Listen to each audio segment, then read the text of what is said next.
Pedro Alonso López was born in Tolima, Colombia in 1949 during the height of the country's La Violencia period. This was in fact the last place on earth anyone would have wanted to be born. The country was ruled by riots and unthinkable acts of violence. The problems began just 1 year earlier, in 1948, when a popular liberal politician, Jorge Eliseo Gaitan, was assassinated and a civil war broke loose. The war would continue for the next 10 years and take over 200,000 lives before it was over. The son of a penniless prostitute, Pedro was the seventh of 13 children, and his early years could be described as anything but joyous.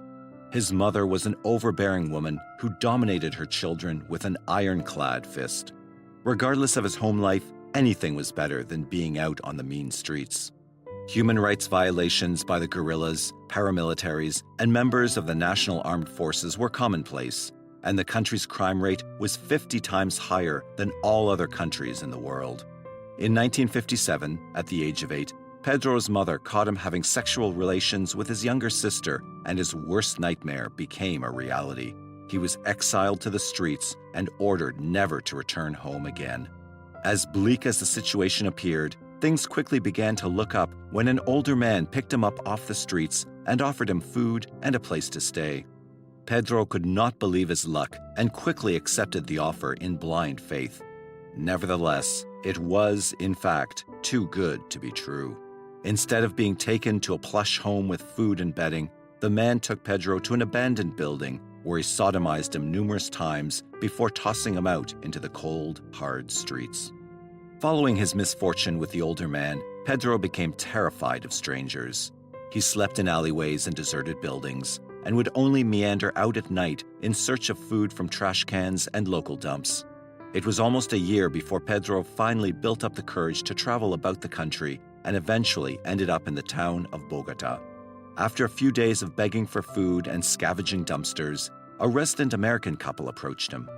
The elderly couple was distressed by Pedro's skeleton appearance and was heartbroken watching him beg for food.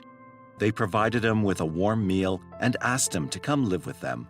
With few other choices left, Pedro accepted their offer and went home with the couple. He was provided with free room and board and eventually enrolled in a day school for orphans.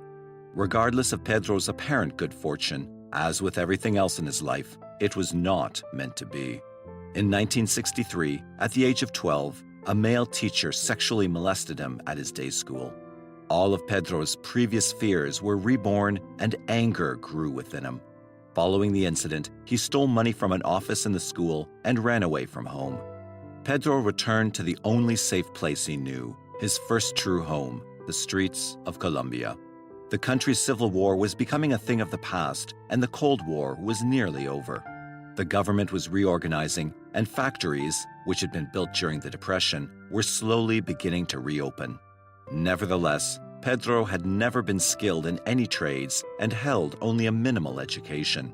He spent the next 6 years of his life begging for food and committing petty thefts in order to survive. By his mid-teens, Pedro began stealing cars to support himself. He had little to lose, and local chop shops paid him well for his services. He was a very proficient car thief and was looked up to by younger apprentices of the trade. In spite of his skills, in 1969, 18-year-old Pedro was arrested by authorities for car theft and sentenced to serve 7 years in prison. He served just 2 days behind bars before being brutally gang-raped by 4 older inmates. Following this most recent attack, Pedro swore to himself that no one would ever touch him again. In retaliation, he fashioned a crude knife from prison utensils and spent the following 2 weeks getting his revenge by individually murdering each of the 4 men that had raped him. Authorities deemed the murders self-defense and simply added an additional 2 years to Pedro's initial sentence for the car theft. Prison time, combined with his previous hardships, did irreparable damage to Pedro's mind and seemed to have pushed him over the edge of what little sanity he still held dear. Due to mental abuse he endured at the hands of his mother during his early years, he had grown fearful of women. He found social intercourse with them impracticable and fulfilled his desires through pornographic books and magazines. In Pedro's mind, his mother was to blame for all of his life's sufferings and heartaches. Upon his release from prison in 1978, Pedro traveled widely throughout Peru. It was during this time that he later claimed to have begun stalking and killing at least 100 young girls from various Indian tribes throughout the region. While it's impossible to verify these claims, it is known that he was captured by a group of Ayacuchos in northern Peru while attempting to kidnap a 9-year-old girl.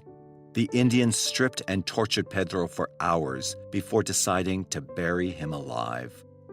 Nonetheless, luck was apparently on his side because an American missionary intervened and convinced his captors that murder was ungodly and that they should turn Pedro over to the proper authorities. They reluctantly agreed and remanded their prisoner over to the Peruvian authorities. Not wanting to waste time investigating petty Indian complaints, the Peruvian government deported Pedro back to Ecuador.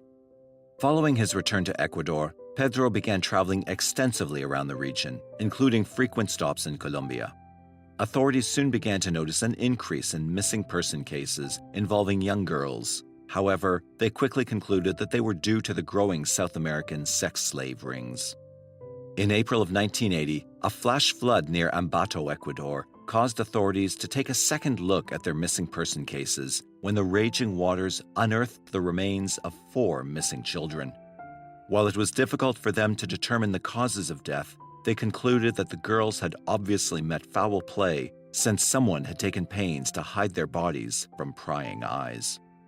Just days after the flash flood, a local resident, Carvina Poveda, was shopping at a local marketplace with her 12-year-old daughter, Marie, when an unknown man attempted to abduct the young girl.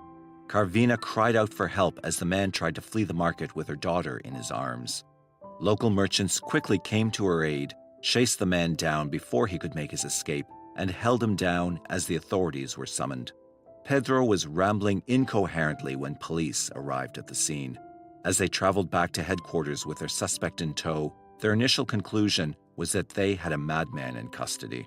Once back at police headquarters, Pedro refused to cooperate with authorities and remained silent throughout their lines of questioning. Investigators soon realized they would have to employ a different strategy in order to get their suspect to talk. One of the officers soon suggested that they dress up a local priest, Father Cordoba Gudino, in prison garb and place him in a cell with Pedro. The plan was for Father Gudino to win the suspect's confidence and get him to discuss his crime. It did not take long for Pedro to begin talking, and by the next day, he had revealed such repulsive acts of violence to the padre that he could hear no more and asked to be taken out of the cell. Following a brief interview with Father Gudino, investigators confronted Pedro with their newly acquired evidence, and he finally broke down.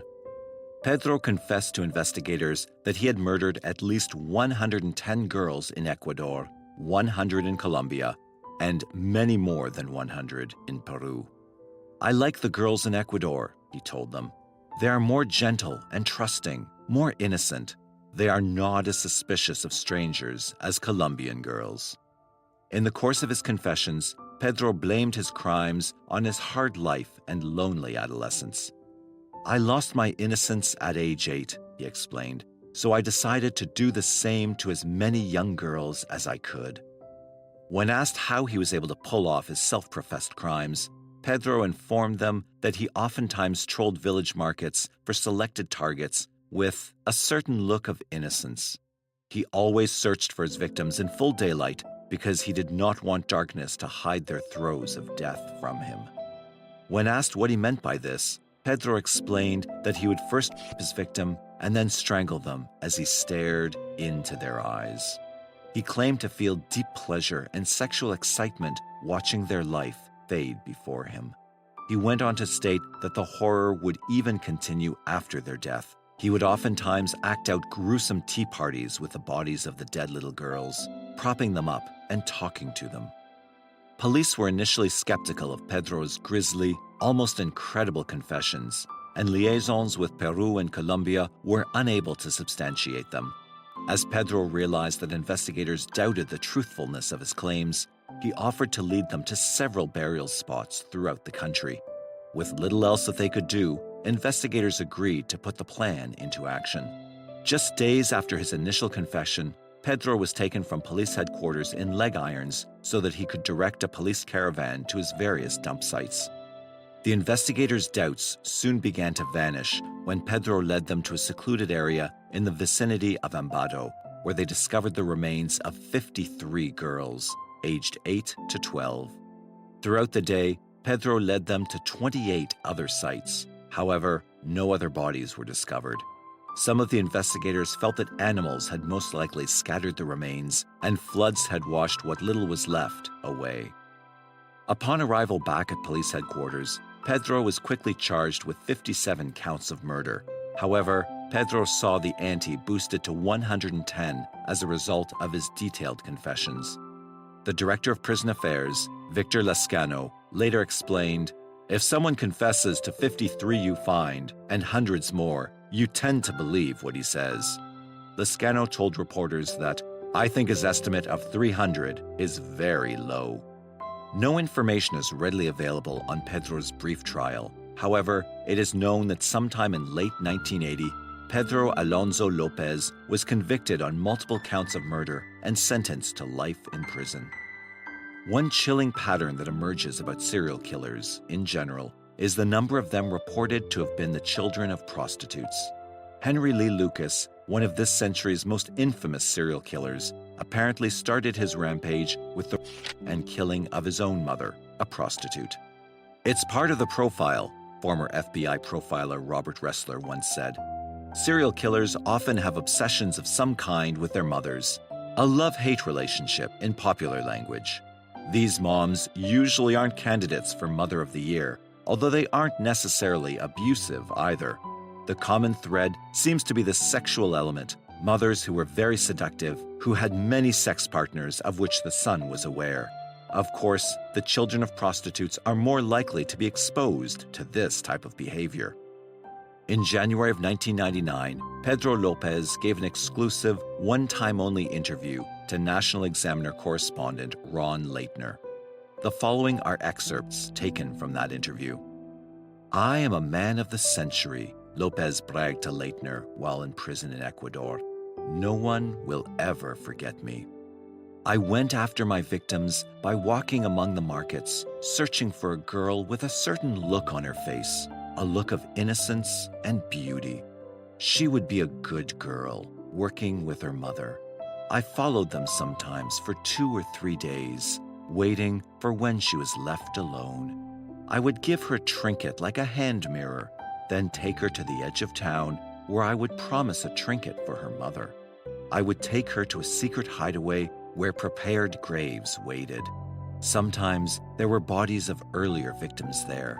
I cuddled them and then raped them at sunrise. At the first sign of light, I would get excited. I forced the girl into sex and put my hands around her throat. When the sun rose, I would strangle her. It was only good if I could see her eyes. It would have been wasted in the dark. I had to watch them by daylight.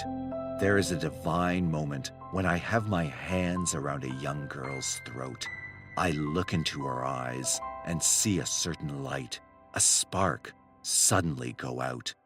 The moment of death is enthralling and exciting. Only those who actually kill know what I mean. When I am released, I will feel that moment again. It took the girls 5 to 15 minutes to die. I was very considerate.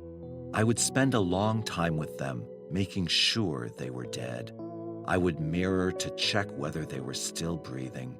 Sometimes I had to kill them all over again," he admitted. "They never screamed because they didn't expect anything would happen. They were innocent. My little friends liked to have company," he said. "I often put 3 or 4 into one hole, but after a while, I got bored because they couldn't move, so I looked for more girls." He was released from an Ecuadorian prison on the 31st of August, 1994, then rearrested as an illegal immigrant and handed over to Colombian authorities, who charged him with a 20-year-old murder. He was declared insane and held in the psychiatric wing of a Bogota hospital. In 1998, he was declared sane and released on $50 bail, subject to certain conditions. He later absconded. Interpol released an advisory for his rearrest by Colombian authorities over a fresh murder in 2002, and he is currently wanted by the police. There is currently a shortage of information regarding Lopez. His whereabouts are unknown as of 2020.